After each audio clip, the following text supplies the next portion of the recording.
Mindful parenting ఛానల్కి స్వాగతం.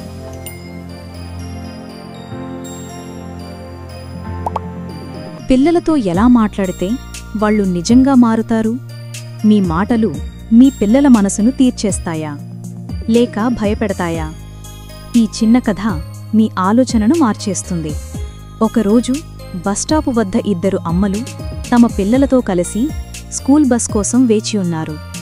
అప్పుడు రోడ్డుపై ఒక చిన్న బాలుడు ఊడ్చి శుభ్రం చేస్తున్నాడు. చేతులు దుమ్ముతో నిండిపోయాయి కాని కళ్లల్లో కష్టపడే కాంతి ఉంది. మొదటి అమ్మ తన బిడ్డవైపు చూపిస్తూ అంటుంది, చూడు బాబూ, చదువుకో, లేకపోతే ఈ అబ్బాయిలా జాడూ చేయాల్సి వస్తుంది. ఆ మాట వినగానే చిన్నవాడి ముఖం దిగులుగా మారింది. కాని రెండో అమ్మ పాజిటివ్గా ఆలోచిస్తుంది. ఆమె నవ్వుతూ తన బిడ్డను చూసి అంటుంది, చూడు బిడ్డా, కాన్సంట్రేషన్తో చదువు. నువ్వు ఎదిగినప్పుడు ఇలాంటి కష్టపడే వాళ్లకు సహాయం చేసే స్థాయికి చేరాలి. రెండు మాటల్లో తేడా ఎంత పెద్దదో చూడండి. ఒక అమ్మ భయాన్ని నాటింది, మరో అమ్మ ప్రేరణను నాటింది. అదే పేరెంటింగ్లో అసలు తేడా.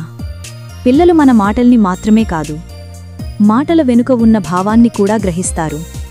మన మాటలు వాళ్లలో భయాన్ని పెంచుతాయా లేక నమ్మకాన్ని పెంచుతాయా? అది మన పైనే ఆధారపడి ఉంటుంది.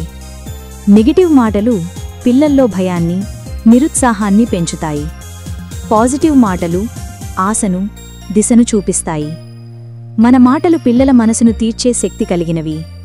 పిల్లలను మార్చాలంటే ముందుగా మనలో మార్పు రావాలి. చీవాట్లు వేయడం కాదు, ప్రేరణ ఇవ్వడం నేర్చుకోండి. ఒక ప్రేమతో చెప్పిన మాట పిల్లల జీవితాన్ని మార్చగలదు. పిల్లలతో మాట్లాడేటప్పుడు వాళ్ళు తప్పు చేస్తున్నారు అనే భావంతో కాదు, వాళ్ళు నేర్చుకుంటున్నారు అనే భావంతో మాట్లాడండి. అదే positive parenting secret. Positive parenting అంటే ప్రేమతో దారితీసే కళ. ఈ వీడియో నచ్చితే లైక్ చేయండి, షేర్ చేయండి, సబ్స్క్రైబ్ చేయండి.